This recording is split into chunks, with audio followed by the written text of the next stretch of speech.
Hi guys, I'm Whitney. And I'm Adam, and today we'll be showing you another Lightworks version 14 tutorial presented by WBAM Student Television.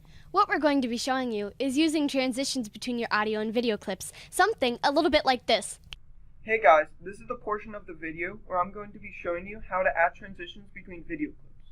So first you're going to go until you get to the sideways H. You're going to right click. Depending on the bigger the number, the longer the transition is. And you're always going to want the position to be centered here. And you have different options for your transitions. So I'm just going to pick Luma White. And for your video transitions, you can change your settings depending on your transition that you picked. Like we can change the colors for Luma White. See? If you change the size. And then now we're going to do audio clips, transitions. We're going to go to transitions. The same thing with length frames.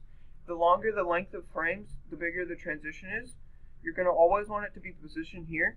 And then you're just going to click crossfade. And so this is what it does.